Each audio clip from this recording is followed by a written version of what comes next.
Hey everybody, welcome back. It's another episode of Jake Talks Star Wars, and today we're diving into a book review of one of the Star Wars novels I finished reading recently.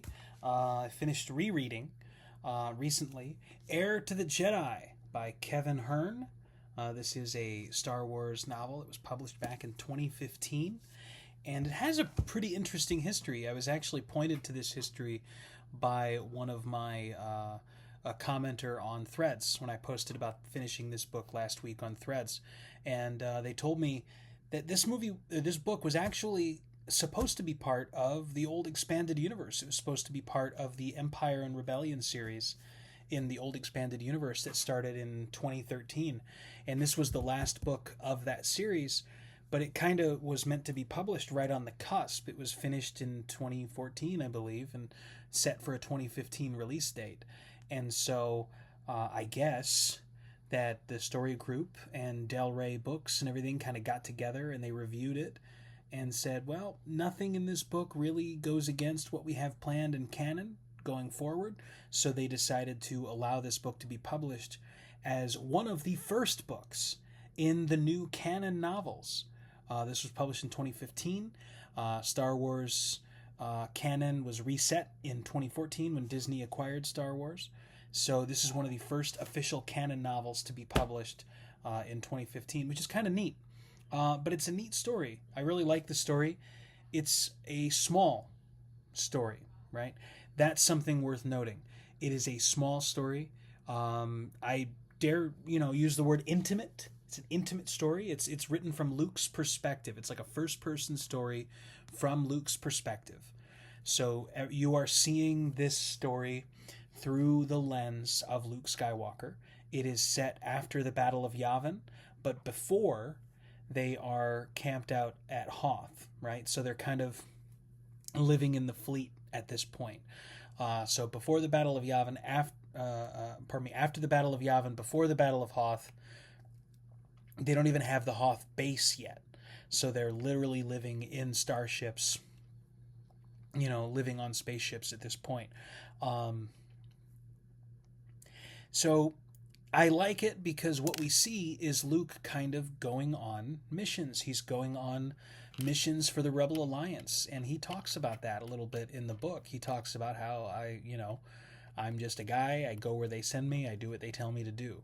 So this is some missions that he's going on.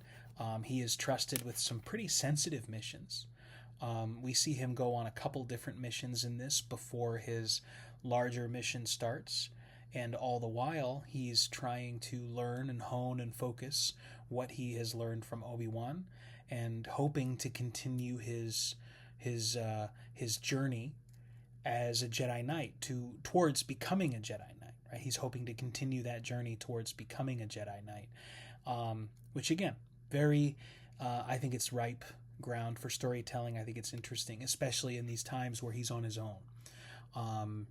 So pretty interesting stuff to see how the early rebellion is operating, or not the early rebellion, but see how the rebellion is operating, how Luke fits into that, how he is basically being sent on missions just like any other guy, even though he's the person that destroyed the Death Star, right? So I think that's kind of interesting. But we do get introduced to a new character, Nakari Kellen. She's the daughter of a biotech mogul, right? So she's like the wealthy daughter of this super wealthy guy, but she has decided to throw her hat in with the rebellion and help the rebellion in various ways. Kind of with her dad's approval. Her dad, isn't going to throw in himself because of his business dealings, but he's going to support her.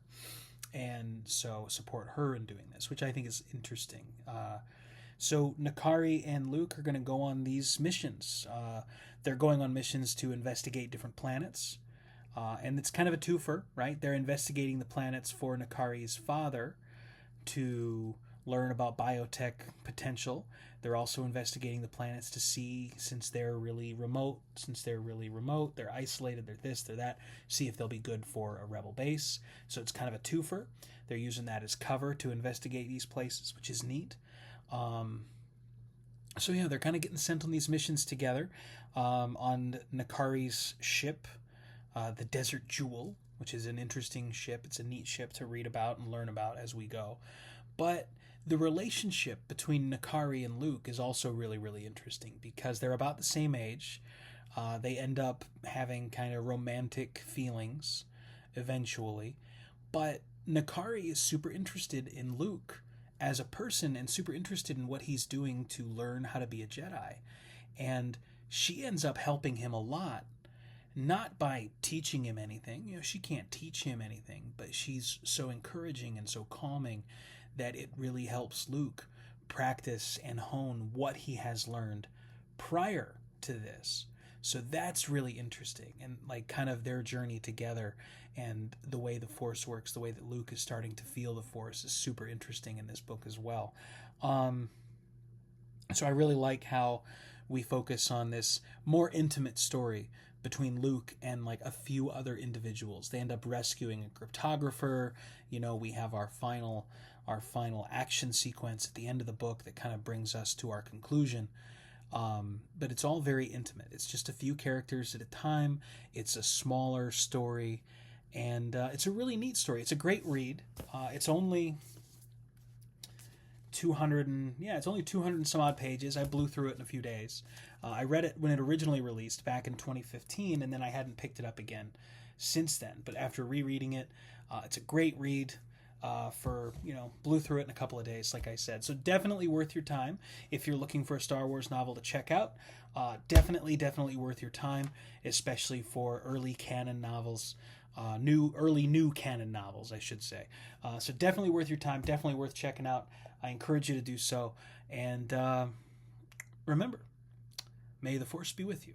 Bye-bye.